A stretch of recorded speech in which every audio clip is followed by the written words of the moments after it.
Our special guest for today, our next guest is Dr. Divi Chandna.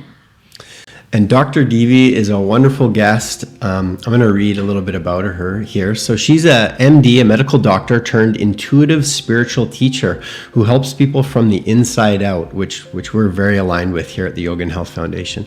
So combining decades of medical experience with spirituality, intuition, and transformational teaching, she guides seekers out of pain and into freedom, joy, and love. So whether navigating physical symptoms, emotional struggles, or relationship challenges, Dr. Divi empowers people to break free from limiting patterns and reconnect with their true selves. She's a TEDx speaker, TV personality, author, and devoted mother, and a wonderful woman and a friend of ours here at the Yoga and Health Foundation. Thank you, Divi. Thank you for having me, and congratulations on the 12th anniversary of the Yoga and Health Foundation. That's exciting. Thank you. So exciting. Yes. So please, to start, we might as well hear your story. I'd love to hear more of your story. I've read some of the things you sent us, and it's very interesting, and I know you as a friend. But yeah, I'd love to hear the whole story. I'll try to make it short because I could talk for hours. Thank you. I graduated medical school quite young. I was 25 when I graduated. And I got very sick when I was about 28. Everything from chronic pain to food allergies to infections and fatigue. And I was self-medicating with over-the-counter medications, prescriptions I could write myself, drugs, alcohol. I was self-medicating. Basically fell apart. And at the time, we're both in Vancouver. At the time, there were only 2 yoga studios here in Vancouver, if you can remember way back then. So I stumbled into both, and one of them really worked for me. And I resisted yoga like a plague because I'm Indian. Spent time in India, didn't want to go back to yoga. But it really helped my physical issues, mental issues over a period of time. Again, a long story short, I became a yoga teacher. I ran away from a marriage, moved to the island, and opened a couple yoga studios. Wow. So I did that for about 8 years with no intention of doing it forever. I just knew it was my next step, but I didn't know what my next step towards, but I just knew it was my next step. And then that, I always say by accident, along with a pregnancy in there, woke up my intuition. And that's very common. When people are pregnant, their intuition goes up. When you're practicing yoga and meditation, your intuition is going to go up. And then I trained as an intuitive coach, started doing some spiritual teaching, and here I am a couple decades later. So, wow. Okay. Yeah. That was fast. Yeah. And so on the path there, so you became a medical doctor on the path, and then you shifted more into fully focusing on the yoga. Yeah. And it makes so much sense too, what you said about connecting with your intuition, because I think when a woman becomes a mother, it's like you're really connecting with your purpose in a way, or one of the primary purposes of your life, along with raising your consciousness and awareness and things like that. So it's a very interesting story. Yeah. I'd love to hear more about it, and now how this all transitioned into the work you're doing.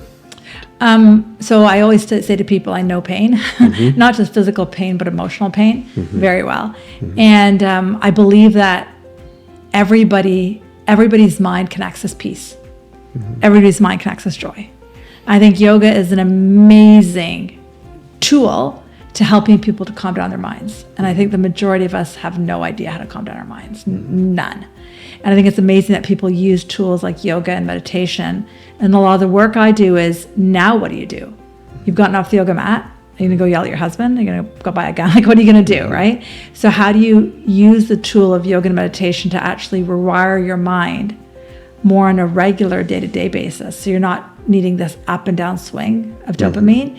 You're in this chronic state, as best as possible, of ease and joy. So so my work now is more around helping people to rewire their minds. Yeah, because the yoga, we're all yoga practitioners here, and it really has to, move off the yoga mat into our lives so that we're living a better life, loving ourselves, appreciating ourselves, and then extending that to everybody else and just creating, happier, healthier communities.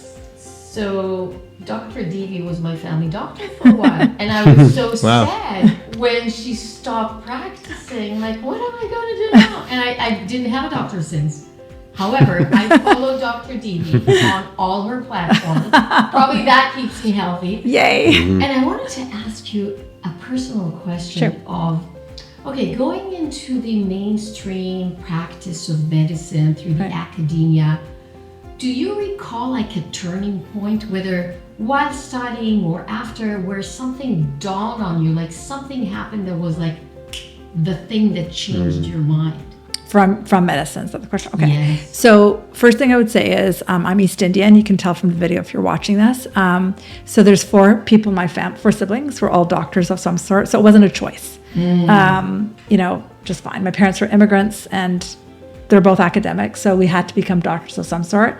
Being a physician in Canada is a shorter timeline than being a PhD. So I chose that.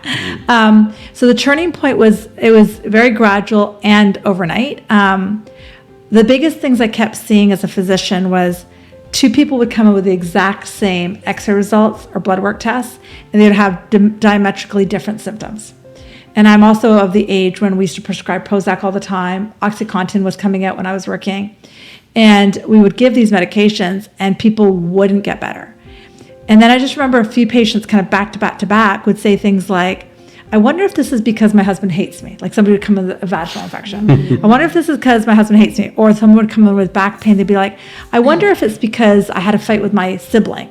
None of which we talked about. And this is a long time ago. I'm not going to date myself. It's a couple decades ago, pre-internet. Yes. So it wasn't ever studied in medicine. And then really the thing was when I got sick. Like that was really the turning point.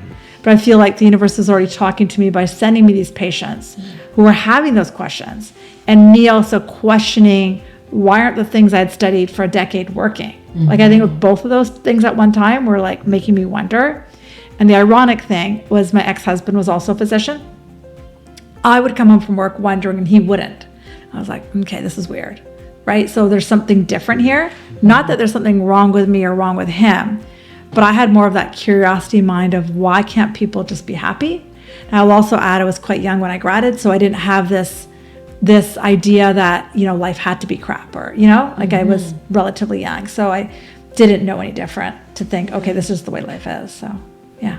All those things. Fascinating. Yeah. And I love how you paid attention to messages that came to you, Right. whether it was in the form of patients saying something or your own intuition, something that you've received as you noticed things were not working. And that's beautiful because isn't intuition something that you work with people right now as well? Totally. I mean, I work as a professional intuitive. I think everyone's intuition. I jokingly say I've got Arnold Schwarzenegger to intuition. It's a joke I have. But yeah, I mean, intuition to me is everything. If people can wake up their intuition, it changes their lives. We don't have to be so messed up. So yeah. How do they do that? Slow down their mind. So I always say if cat, spelled C-A-T, those letters and the word cat, if people want intuition, the C-A-T is meditation. Knowing the letters is to slow down your mind. You cannot wake up your intuition if you have a busy mind. Mm-hmm. You have to slow down your mind. Once you start slowing down your mind, believe it or don't, intuition actually pops open, but it has to be the willingness to slow down. Mm-hmm. Yeah, coming back to the present moment, slowing down.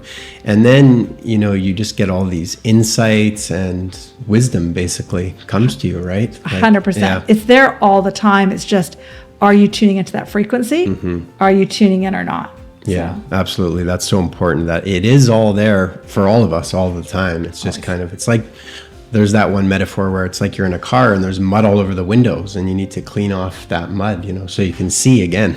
Totally.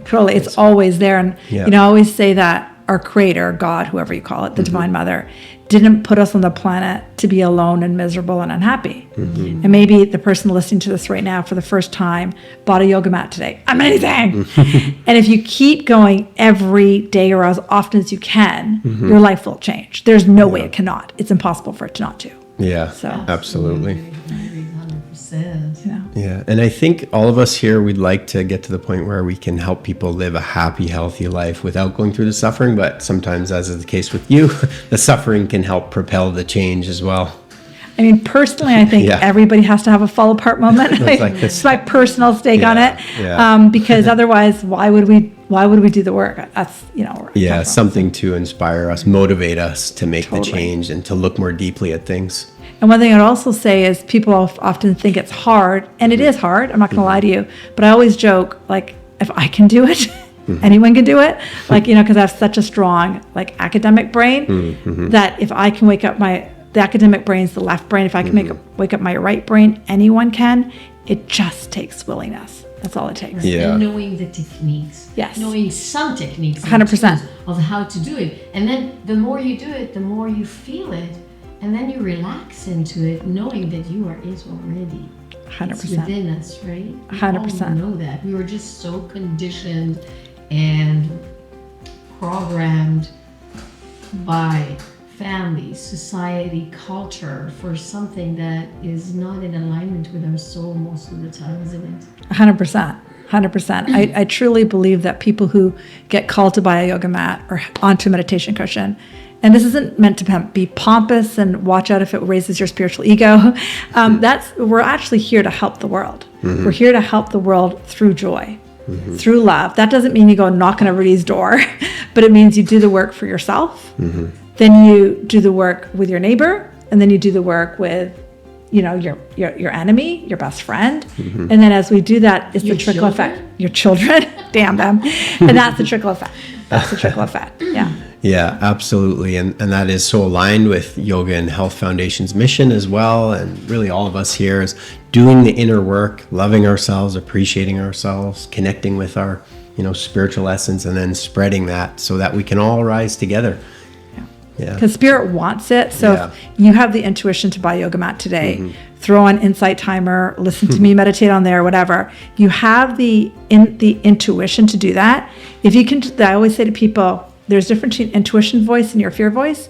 Your intuition voice is a quiet whisper that says, show up today, show up today, show up today. And then we also have a loud voice that says, go to McDonald's and buy a McFlurry. Like we have both voices. And they're really obvious once you start to listen to them. But if you listen to the quiet whisper, that whisper is leading you to heaven in your mind. It's possible. So. Yeah, and really the heaven is here on earth, right? 100%. There's no external heaven or external hell. It's here, whether you take it or not. And there's one woman I know, she's a spiritual woman, and we did she's a psychic, and we did a psychic course with her, me and some friends. Cool. And the one thing I'll always remember, and she'd been a psychic since she was like 9, and she was almost 80 at the time, was that, that first thought, that you're speaking of is like our true intuition, but then the ego with the fear and the doubt and all that comes right after. So if we can, I just took from that if we can recognize that first one, it really simplifies everything, right? And we can follow that true path and shed the rest. It's actually that simple, but like you said, people often do better in trainings and stuff. But that first nudge is always the one. And being able to recognize it and acknowledge it and then follow it into 100%. Our lives. Yeah. So tell us more what you do in your workshops. What do I do? I have fun. Clients come usually with some sort of issue. The general overarching theme is to move your mind from fear to love. That's the overarching theme. But sometimes it's more cloaked around a relationship. Sometimes it's cloaked around, a mother wound, whatever.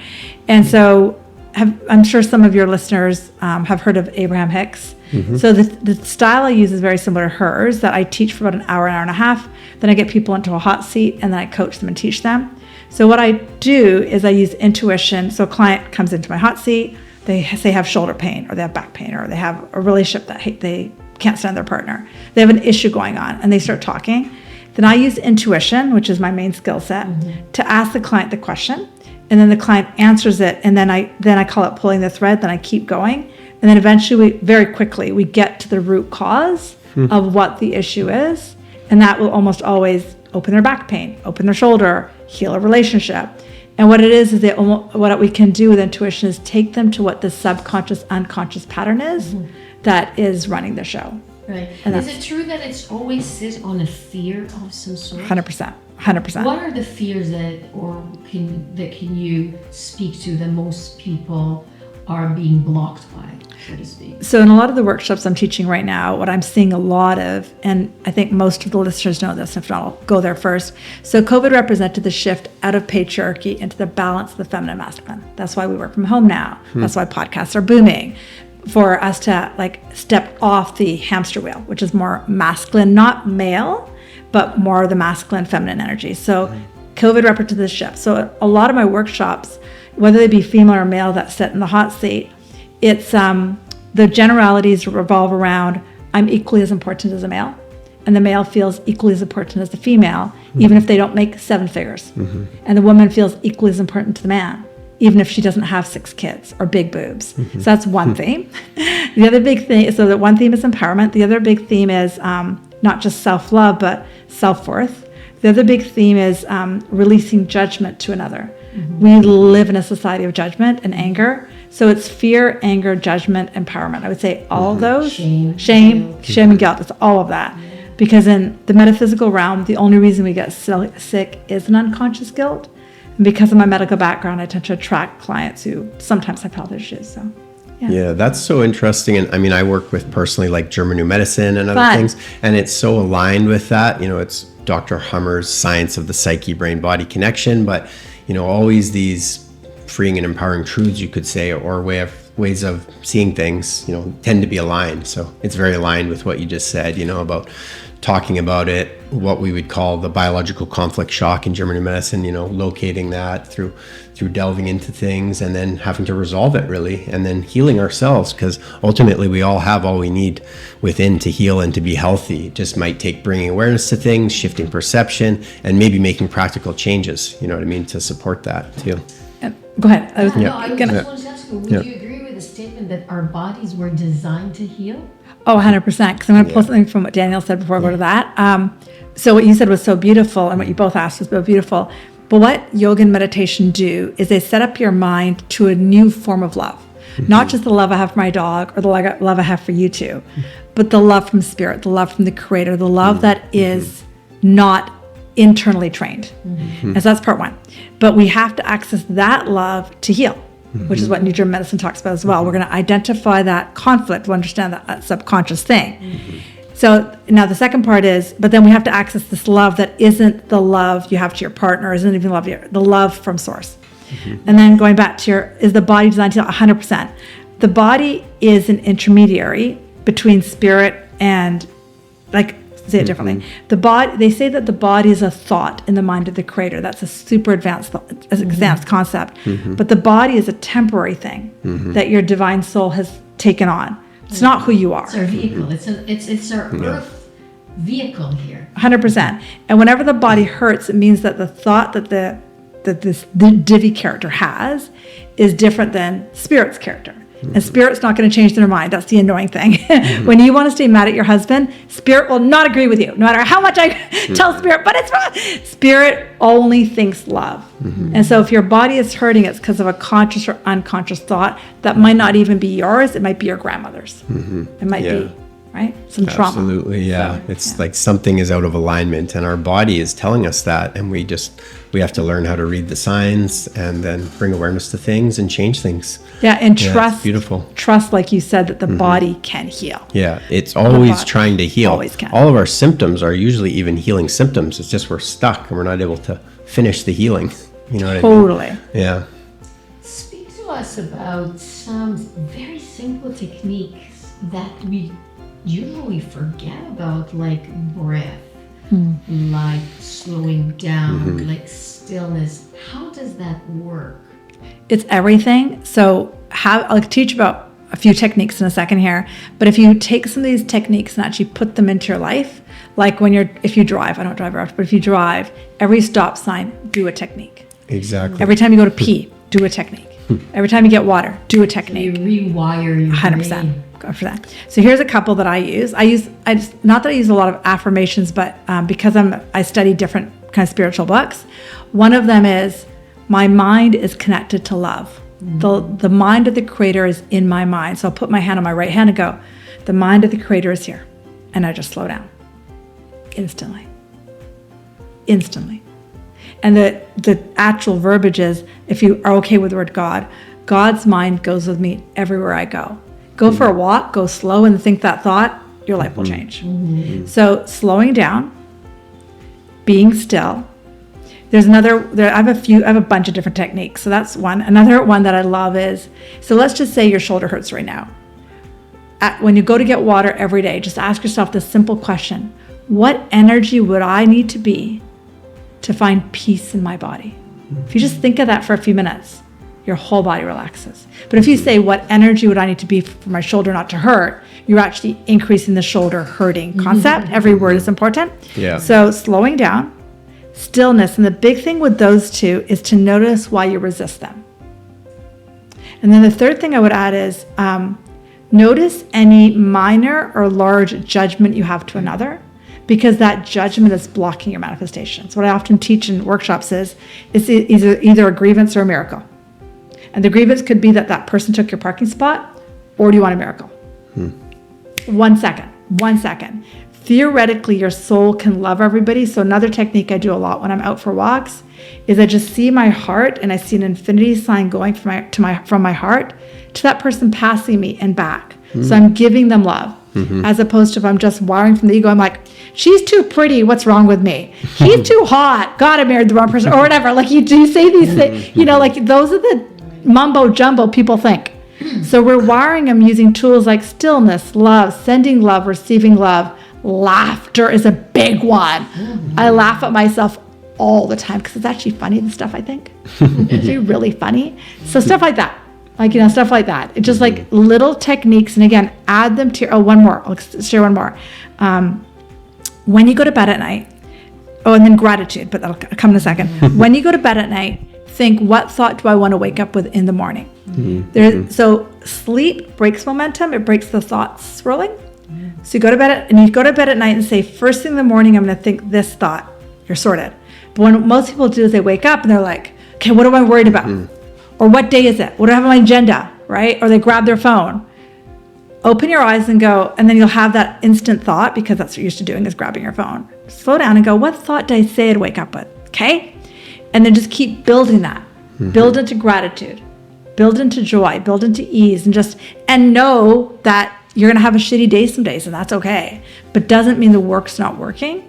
It's just you get up the next day and you do it all over again. And likely if you say that, I'm going to have a joyful thought first thing, you're going to have a joyful sleep throughout the whole night as you're dreaming, and then the whole day will most likely be joyful. Totally. And then I'd add to that also, I think a lot of people think they have to do it on their own. Ask for help. Like, ask spirit, I want some clarity on this. And that clarity might show up as you sitting in a coffee shop and overhearing the conversation next to you, and that conversation's for you. Pay attention to what the universe is trying to tell you. Yeah. Ask and you shall receive, right? That simple. And it is so important to pay attention to those synchronicities, because it is guiding us, I think, down our true path in life if we follow them, recognize them and follow them. Totally. Like even when we met a few weeks ago, Daniel and I ran into each other at a marketing event, which I never go to those things. And I'm sure you don't either. Yeah, no. I can't even remember where it was now. It was someone from North Shore. Yeah. But, Oh, yeah, that one. Right? Yeah. And so, we're both guided to this event, run into each other, and here we are. Yeah, exactly. Hilla mentioned Divi like 2 days later. Crazy. And then it was like, okay, clearly we're supposed to have her on here for a talk. That's insane. That's so beautiful. We talked with Aditya Tawatia, the founder of Yoga and Health Foundation, earlier, and we talked about sense of humor and laughter and the medicine in that, right? The way we need some release, and to me, it's like laughter. It's like God's pure medicine for us to know what feels good, right? And the body knows. So tuning into the body, what feels good, that gives us messenger as well. What do you think about it? 100%. You can't feel joy and laughter and be upset at the same time. Like they're opposite ends of the same stick. If hot water's on one side, cold water's on the other side, you can't have both, right? So identically, you can't laugh and be mad at the same time, right? It's like laughter, like that's why there's so many sitcoms and stuff that are on repeat, because laughter is an amazing medicine. Yeah, absolutely. And like you were saying too, just with uplifting ourselves in life, and like when you walk by people on the street and we could be judging or this and that or just ignoring people, but if we even just look at the person and there's that energy exchange and smile, it uplifts both people. Totally. What I always think is, I teach this in my workshops, if the creator is this huge piece of glass and it was broken into 8 billion pieces, each piece is the creator. So when I'm passing by a person, that was not an accident. I don't know this person. I might never ever meet them again in my life, but Spirit set us up to cross. It's not an accident. They're not hurting me. They're not judging me. This is a chance for me to transmit love to them. I don't care what they transmit back to me, because if I'm transmitting love to them, I'm getting love back, because it's like the universal laws, out comes right back. Yeah. So each moment is a chance to give love and receive love. It's actually super simple. Yeah, that's beautiful. Yeah. And the more we can really connect, I always try to look at people and say hi, and you get uplifted every time. 100%. So, personal question. Oh no. Okay. Oh no. So, I'm curious to know what your family is thinking about where you're at now in your life, Right. dropping the practice Right. of the conventional, being a medicine doctor, Right. and doing what you're doing, and your connection with yoga again. Great question. So my parents are both in their early 90s, so they're older. I'm the youngest of four. I would have said maybe a decade and a half. Never mind, I'll take the line out. When I first opened the yoga studios, they wondered, what the heck is she doing? I'm from Ontario, so there is a physical distance, which helps. And they flew out to look, and they're like, okay, she's lost her mind, but okay. But the yoga is not that too far left of center from, India. So it wasn't that bad, but they were still like wondering, like, has she lost her mind?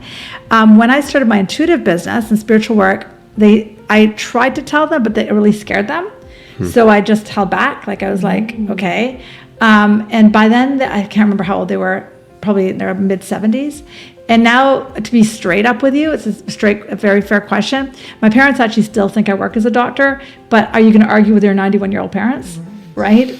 Probably not. Let them have their peace of mind of, like, when I've tried to tell them in the past, they would worry, because my dad was part of the whole Pakistan-India border issue when Pakistan and India got separated, and so he had to cross the border, whatever the whole story is. So he has a lot of fear of things being taken away from that trauma.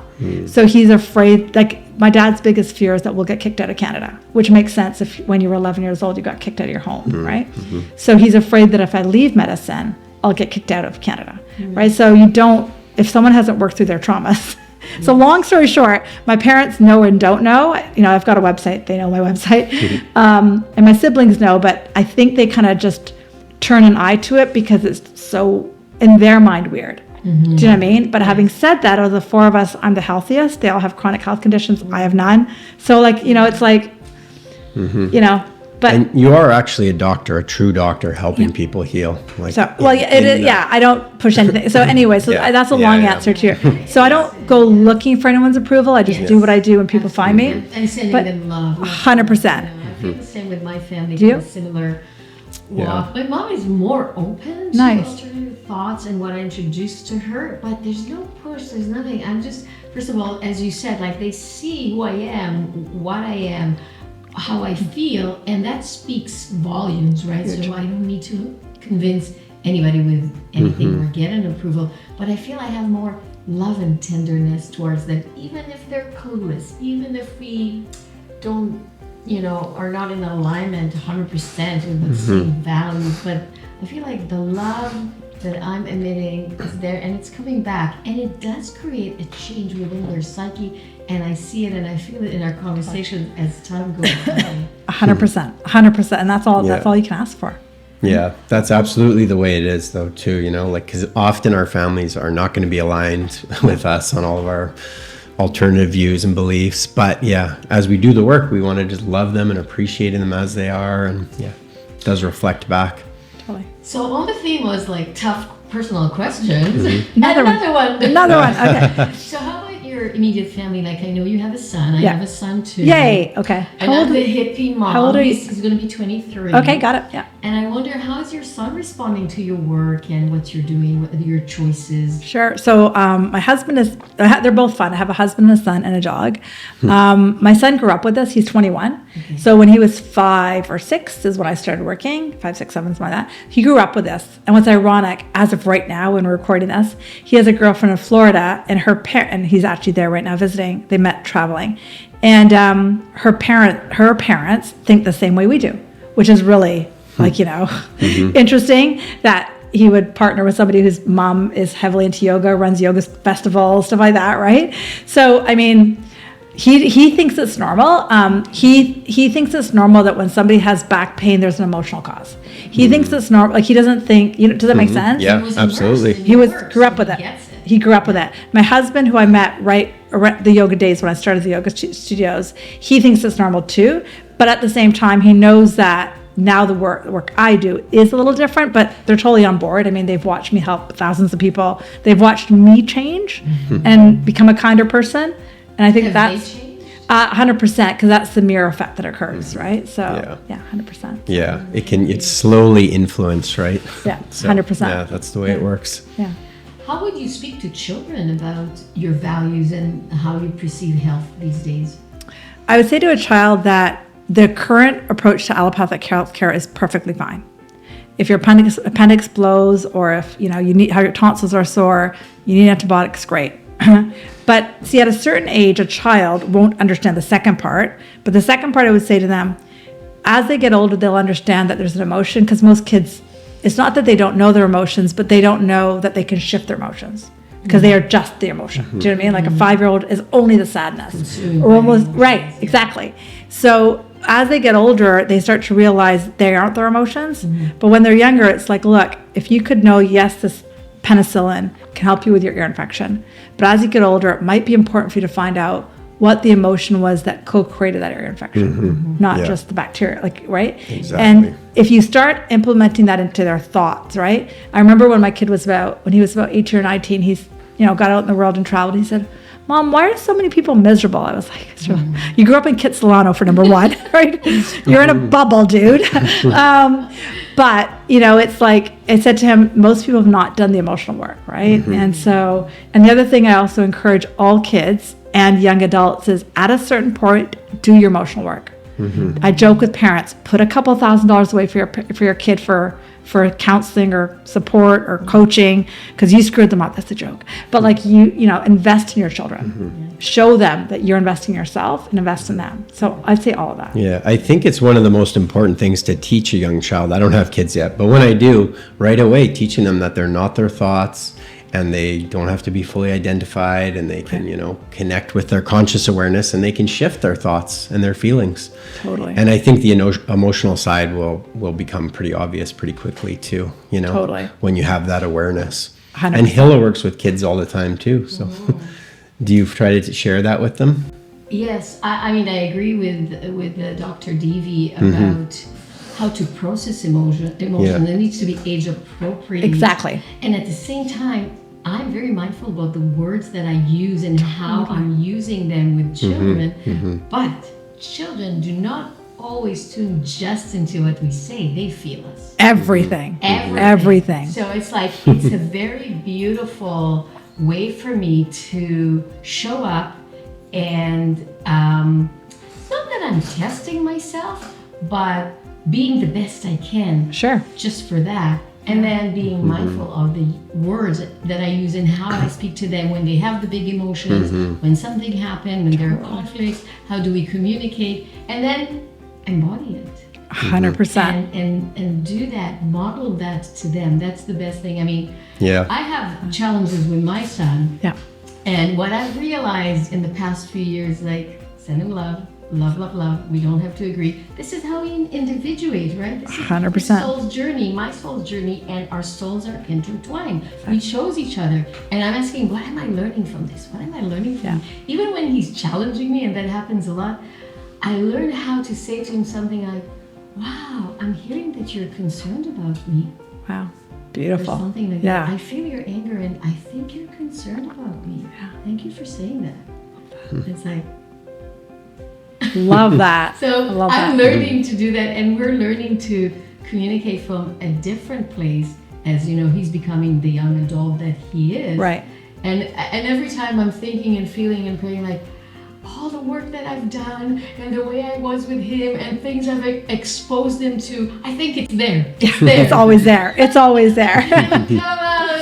It will. It Or will. not. I'm not attached. I love but that. I know it's there. 100%. I love that. That's so good. I love that. I love that. And it's so true. Kids feel emotions, like they feel ours and their own, right? And totally. Yeah, I do look forward to having kids one day, and then God. I want to be Joking. the best example I can be, like what you were saying, like all the time, just because we are really workshop, and even if we're not in our best, we're not perfect, be conscious and speak to them. Yeah. Like I remember saying to my son sometimes, like, you know what, I'm angry right now. I'm not angry about you, but I have this anger. I need to process it. Let's just, you do your thing, I do my thing. You know, I was angry. I can't hide the anger, right? That's a good example of how to deal with the anger, though, right? It's showing, Mom needs some time alone. I love that. So good. It's so good. Be honest with them. 100%. 100%. They Yeah. see us and they'll see us break down, and they'll see us in our ups and downs and all of our emotions. Totally. And it's in how we're being with ourselves that they will learn what to do in their circumstances, right? Exactly. Hopefully. They chose us. I love that. 100%. I agree. I agree. Yeah. So, Divi, do you want to share any more about the things you're up to and working on these days?